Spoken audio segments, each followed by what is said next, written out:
السلام عليكم. البصارة المغربية ومن لا يعرفها. كاينين شي ناس كينتقدوا البصارة، لكن المنافع ديالها كثيرة بزاف. اللي ما كيعرفهاش غادي ينقص من الشان ديالها، لكن الا جربتوها وكليتوها وتبعتوها دائما في هذا البرد هذا، ما تكون فيكم كحبة، ما يكون فيكم مروح، ما يضربكم البرد. اذن باش غادي نحضروا هاد البصارة هذه اخواتي، اول حاجه غادي نقطع واحد البصيله كيف ما كتشوفوا بحال هكا. غادي نديرها في واحد القدر، من الاحسن يكون ديال الطين. غادي نضيف عليها غير واحد شي قطيرات هكا ديال زيت الزيتون، تقريبا واحد المعلقه كبيره.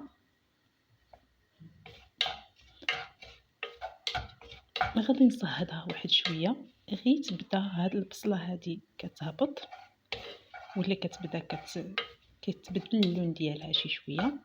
ما خصنيش نخليها حتى كتقلى.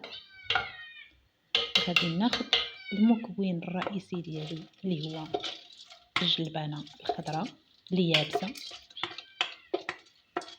اللي اللون ديالها خضر بحال هكا، ماشي الفول. كناخذوا الجلبانه لي بوا كاسي، حنا تنقولوا لها باكاسي. غادي نضيفها على البصله ديالي، ومباشره غادي ندير الكميه الكافيه ديال الماء. بغيتو تضيفوا الملح في هذه المرحله، بغيتو حتى من بعد ما فيها باس.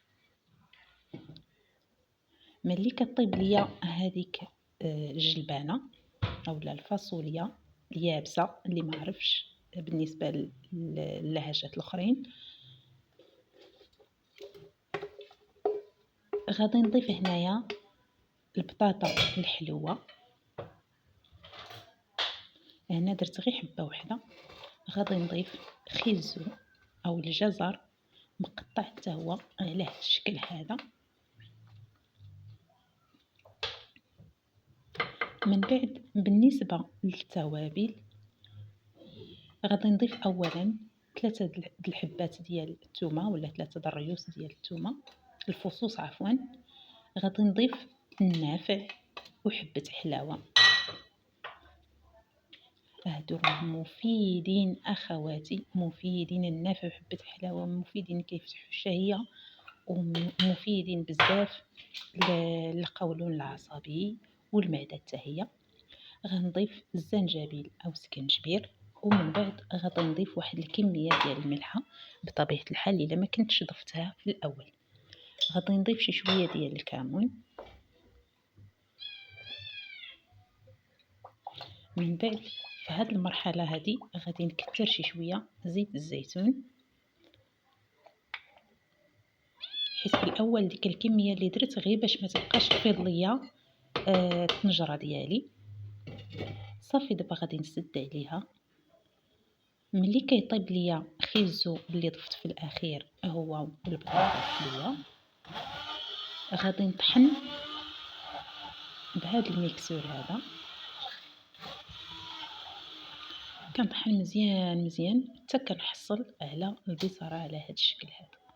من بعد اخواتي كنردها كتغلي غير واحد شويه، تقريبا 5 ديال الدقائق، وغادي نقدمها في الصحون ديالي. غادي ندير فوق منها الكمون اولا النافع اولا حبه حلاوه اللي بغيتو نتوما، المذاق اللي كيعجبكم، وتضيفوا عليها شويه الزويته بلديه. وبالصحه والراحه.